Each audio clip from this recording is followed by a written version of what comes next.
आप देख रहे हैं एबीएन महाराष्ट्र। मैं हूं आपके साथ मुनीर आरिफ खान। नाजरीन, लोकसभा इलेक्शन का नतीजा आते ही तमामी सियासी पार्टियों का कच्चा चिट्ठा महाराष्ट्र के आवाम के सामने आ चुका है। एक तरफ जहां महाराष्ट्र में बरसरे इख्तिदार सियासी पार्टियां जिनमें बीजेपी, एकनाथ शिंदे की शिवसेना और अजित पवार की एनसीपी शामिल है, वो महाराष्ट्र के आवाम को अपने पाले में करने में बुरी तरह से नाकाम हो चुकी है।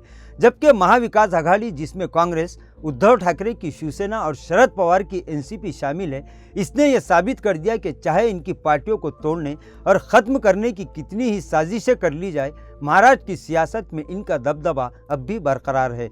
बहरहाल, लोकसभा के बाद अब महाराष्ट्र में आइंदा 2-3 महीनों में होने वाले असेंबली इलेक्शन को लेकर जहां पूरे महाराष्ट्र में तमामी सियासी पार्टियां मैदान तैयार करने में जुट चुकी है, वहीं मराठवाड़ा की राजधानी औरंगाबाद पर अभी सभी की खुसूसी तवज्जो दिखाई दे रही है, क्योंकि औरंगाबाद मराठवाड़ा की वाहिद लोकसभा की ऐसी सीट है जहां से महायुति को अपनी सियासी तौर पर जिंदा होने का सहारा मिला है।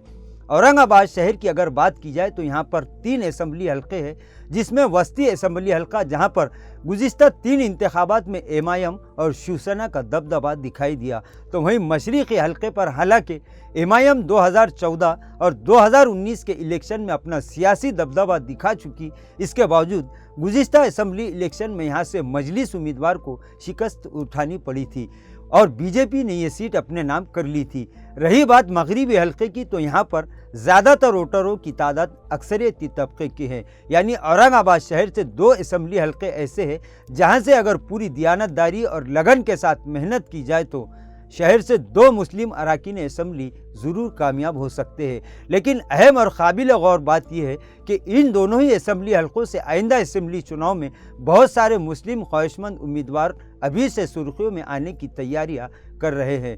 ये लोग ये चाहते हैं कि इस मरतबा इन्हें किस्मत आजमाने का मौका दिया जाए।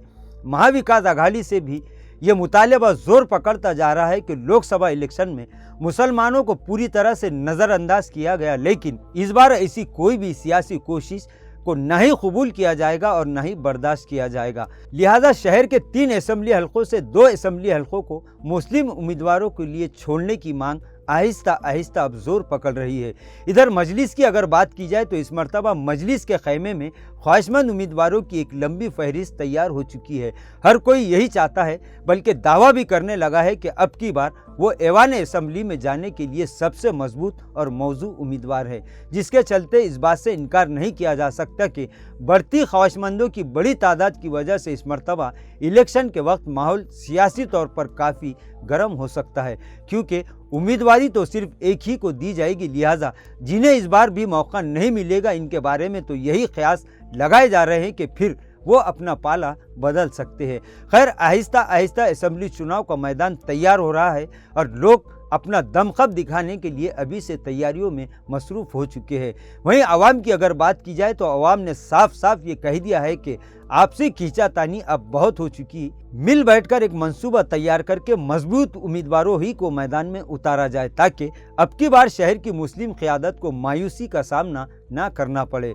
अगर महाविकास आघाड़ी की जानिब से मुस्लिम उम्मीदवार मैदान में उतारे जाते हैं तो फिर महाविकास आघाड़ी को इसका सियासी फ़ायदा ज़रूर मिलेगा, क्योंकि 2 असेंबली हलकों में मुस्लिम वोटर्स फैसला कुन माने जा रहे हैं। अब देखना यह है कि 2 सीट के लिए कितने उम्मीदवार तैयार होते हैं और अब की बार कौन बाजी मारता है, ये आने वाले कुछ वक्तों में साफ हो जाएगा। महाविकास आघाड़ी इस मरतबा मुस्लिम वोटरों पर ज़्यादा तवज्जो दे रही है। इसी को देखते हुए महायुति भी परेशान है कि आखिर अपना रास्ता कैसे आसान किया जाए।